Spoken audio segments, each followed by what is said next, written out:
Yep, this is a movie that exists.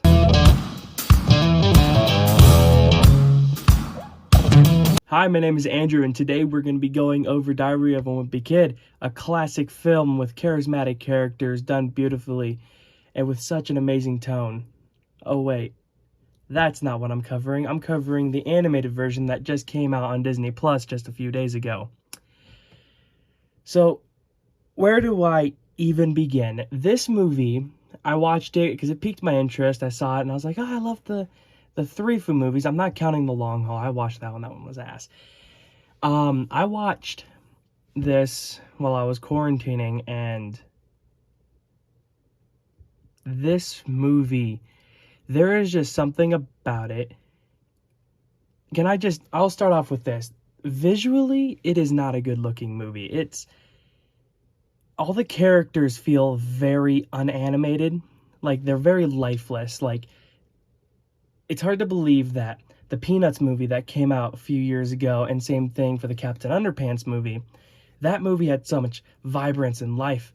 But this movie just feels dull, and it doesn't, like, capture. It's animated. You can do anything you want, and it was playing it safe. Another thing about this movie, it's a complete shot by shot, just sped up a little bit, of the first original live action Diary of a Wimpy Kid movie that came out back in 2010, except I feel like it was done way sloppier. And the tone of this movie, the pacing, I didn't like the pacing. It was really sped up, and then it felt really slow at the same time. This movie was not paced very well. There was a scene in the movie that I did enjoy. If you have seen the 2010, the 2010 original, it's not spoiling anything, but it's the scene, the Halloween, when they're going trick-or-treating. It's like a shot by shot. It's done a little differently, but it was like the one time they got creative with the animation and the voice acting, and I actually enjoyed it. And it strayed away from that, and then it was sped up, shot by shot, and it was very mundane. You didn't really root for the characters. And also, you almost feel bad for Greg. Like, in the books you read, Greg is a sociopath.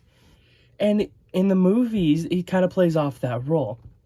In this one, you kind of feel bad for Greg, and you don't feel like he really learned a lesson. They were trying to shoehorn standing by your one true friend, but they didn't do it in a way that was it was meaningful.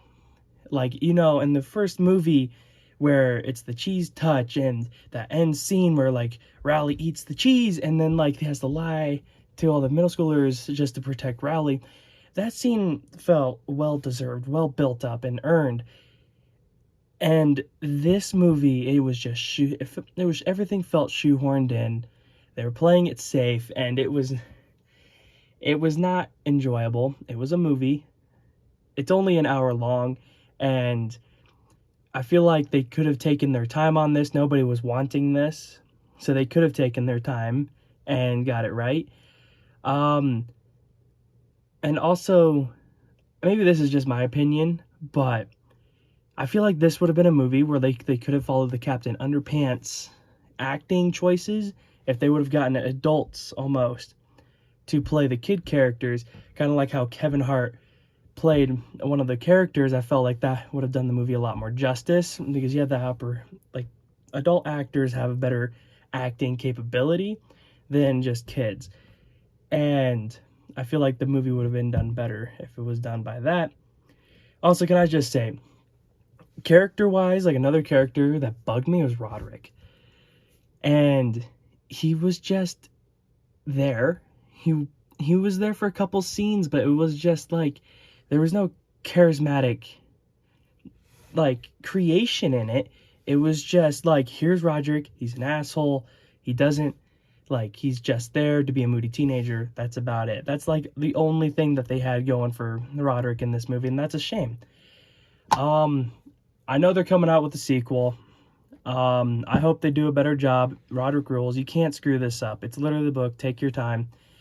This movie just felt rushed, and for that, this movie probably would have been a better time viewing if I was drunk. But if for a grade, I'll give it a D. It's not an F, because they did have the one scene, but it's a D. It's not good. It's not like dog shit, but it's a good viewing for kids, I guess. But if you really like to enjoy a good Diary of a Wimpy Kid movie, you'll watch the original 3. You'll have a way better time with that than you'll ever have with watching this movie. All right, that'll do it for this episode. Have you seen Diary of a Wimpy Kid? Comment below. Let me know what your thoughts of it. Let me know what your guys' favorite scenes were. Anyways, comment below. Let me know. Comment about things that I missed. And that's the beauty of the comment section, that you guys can have these conversations and touch upon things that I was unable to talk about. All right, that's going to do it for this episode. As always, be good people.